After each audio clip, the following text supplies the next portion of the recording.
Évreux est une ville normande de 49 000 habitants qui se trouve dans le département de l'Eure à 1 heure de Paris. Par sa douceur de vivre, son charme et son authenticité, la ville permet un dépaysement et une connexion à la nature à proximité de la capitale effervescente. La ville possède 9 marchés dans 5 quartiers différents. Nous allons nous intéresser à celui du centre-ville, situé sur la place Clémenceau. Ce marché compte 80 commerçants, dont 60 d'entre eux vendent des produits alimentaires tels que du fromage, de la charcuterie et des fruits et légumes. Environ 4000 personnes fréquentent ce marché. Nous sommes allés à la rencontre de 2 producteurs et 1 consommateur habitué du marché pour avoir leurs témoignages et opinions concernant la consommation locale. Jean-Claude Dufossé, maraîcher depuis 32 ans. J'ai créé l'atelier chèvres qui était inexistant en fait sur la ferme. Voilà, je suis tombée amoureuse des chèvres à l'âge de 13 ans. On a suivi la mouvance d'essayer de les circuits courts et j'ai mis en place 3 AMAP.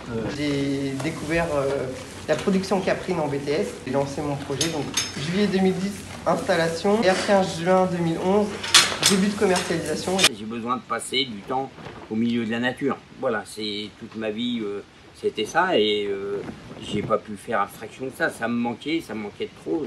Je me lève du 1er janvier au 31 décembre à 5h15 du matin jusqu'au soir. Mais dans cette nature, je pense y avoir ma place et je l'ai forgée chaque jour, chaque matin.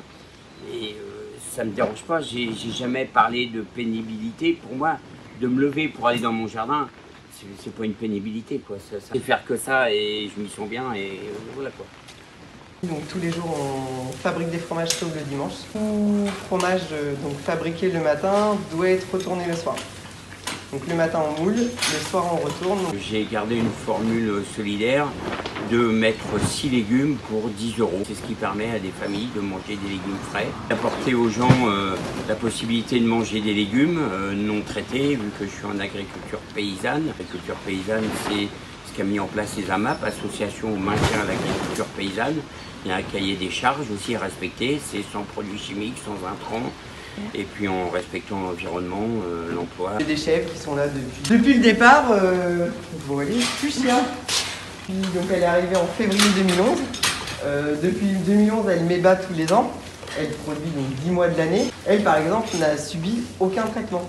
Elle n'a pas eu de rhume, elle n'a pas eu de mamie, elle n'a pas eu d'inflammation de quoi que ce soit. Le foin, il est produit sur la ferme, l'orge aplatie est produit sur la ferme, les pois protéagineux sont produits sur la ferme.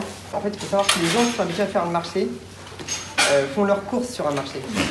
Si vous n'êtes pas sur ce marché-là, même si la ferme elle est à 4 km, ils ne viendront pas vous voir. Moi, d'être proche d'Évreux à 10 km, en fait, à un moment, il a fallu que j'aille à eux, parce que eux ne venaient pas à moi. Comme ils font leurs courses sur un marché, ils vont acheter, moi le fromage, mais ils vont acheter leurs légumes, leur viande, leur volaille, leur repas de la semaine, et ils consomment à tous les stands. Les marchés, quand j'étais gamin, c'était super ces trucs-là. Oui, c'est sûr, ouais. C'était vivant, c'était convivial, c'était chaleureux, c'était... je me rappelle, avec ma femme, on allait chez la même... on se connaissait pas encore, mais on allait chez la même charcutière. Il y avait du choix, il y avait beaucoup plus de choix que maintenant. Le problème, c'est que ça se perd un peu. Là. Un marché ne serait pas suffisant. C'est bien de vendre, mais il faut produire.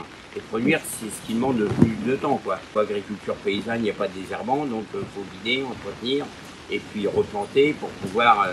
continuer à avoir ce débouché. J'ai besoin de ça, j'ai besoin d'être dans mon jardin, j'ai besoin de cette tranquillité, de retrouver cette quiétude, de voir les oiseaux, de voir un faisan, de voir un lièvre qui est, même si ça m'ennuie, de le voir grignoter mes légumes. J'ai des clients de Cogé que j'ai très rarement en boutique.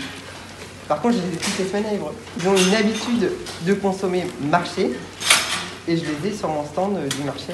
On peut mettre en avant nos produits et en même temps on a l'aspect commercial, la convivialité. Enfin, on est beaucoup plus proche des gens que de déposer par exemple ces produits en grande surface et puis on attend le chèque à la fin du mois. Si j'ai pas de consommateur, à la fin du mois j'ai pas de salaire. Ouais. Parce que j'ai des grosses charges en fait au-dessus de ma tête là. Et en fait ça passe avant de me dégager un salaire. On va au marché principalement pour acheter les fruits et légumes. C'est le plus gros achat qu'on fait. La qualité des fruits et des légumes au marché est sans commune mesure avec ce qu'on trouve dans les supermarchés ou dans les petits, même dans les markets ou des trucs comme ça. Avant tout pour la qualité gustative, sûrement aussi qualité nutritionnelle des produits qu'on consomme, quoi. Principalement, on essaye de suivre les saisons. et d'acheter français. Je veux dire, les tomates espagnoles, non. Ok. Cette fougue, je l'ai tout le temps. J'ai installé des jeunes et j'essaye de les installer en agriculture biologique parce qu'on a besoin de ça. Pas personnellement, c'est pas personnellement que j'ai besoin de ça, c'est que j'en ai besoin pour mes petits-enfants. Voilà, pour mes enfants, pour mes petits-enfants, pour la planète. Et je veux cet engagement, ce combat. Je me bats, j'essaye de me battre pour essayer de sauvegarder cette planète. On est face aujourd'hui à un grave problème, c'est le réchauffement climatique. On en a un peu conscience quand on regarde la télé ou qu'on voit un truc, mais on devrait être plus conscient de ça, quoi. Il faut absolument faire quelque chose dans l'urgence. Et la labellisation de nos produits en fait partie. Que ça soit en bio ou en agriculture paysanne, essayer de ne plus utiliser de produits chimiques. Je pense que c'est l'avenir et il va y falloir y venir très très vite. Le fait de voir quelqu'un de passionné par son métier, je pense qu'on accroche encore plus et les gens vont nous donner leur confiance rapidement et la confiance, ça passe par leur porte-monnaie. On a des clients qui sont à la fois qui aiment nos produits, ils y trouvent une autre saveur. Voilà, souvent ce qui revient, c'est quand il passe quelqu'un qui achète, qui a l'habitude de son commerçant, il a plus de salade, il s'arrête chez moi, il prend une salade. Bah, il a eu l'impression et il me le dit, j'ai découvert quelque chose. J'ai découvert que vos légumes, ils avaient du goût. Je dis, mais ils n'ont rien de plus. Ils ont le goût de ce qu'ils devraient avoir. Je suis pas ni magicien ni sorcier.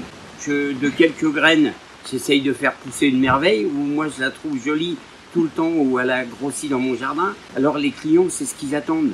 Et puis, il s'établit une relation de confiance. J'ai essayé toute ma vie de le faire ou avoir sur des prix d'appel, permettre aux gens de pouvoir l'acheter parce que c'est pas cher. Depuis très longtemps, depuis que c'est des euros, de vendre la salade 1 euro et l'euro, c'était pas hier quand même.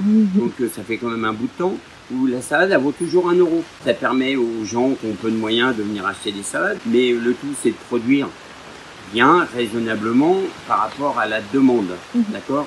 Donc voilà, j'essaye de produire ça. Si je vois qu'il y a une surproduction, eh ben, j'en fais profiter mes clients et ils sont intéressés par ça aussi. 80% de ma clientèle, c'est devenu des copains, quoi. Voilà. Le client a besoin de cette confiance. Il y a beaucoup de clients aujourd'hui, moi, il y a mes produits, ils vous conviennent par rapport au goût, la qualité, la fraîcheur.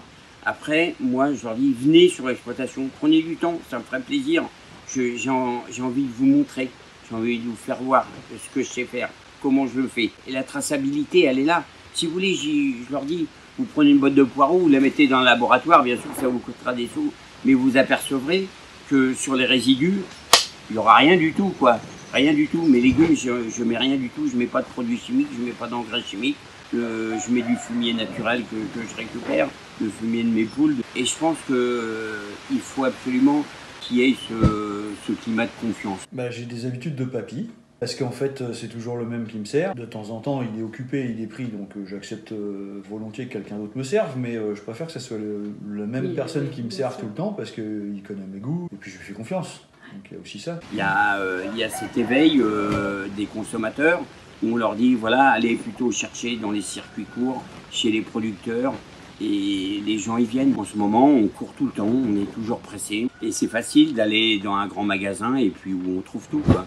Avant, on avait besoin de quelque chose. On allait chez le cacailler, où on allait chercher 3 trous de vis. On allait chez le maraîcher ou chez l'épicier, on allait chercher un truc, on allait chercher du lait, puis on retournait chez d'autres commerçants. Maintenant, il y a l'avantage, c'est que c'est grand, il y a de la musique, c'est chauffé et voilà, et on perd moins de temps. Ou même, on passe un coup de fil ou un mail et tout est préparé. On n'a plus qu'à le prendre. Mais je pense que les besoins, voilà, ils sont là, mais ils restent ancrés quand même. Les gens ont besoin de cette confiance. Voilà. Après, je pense que c'est important et moi, je pense avoir installé entre mes clients et moi cette confiance. Voilà.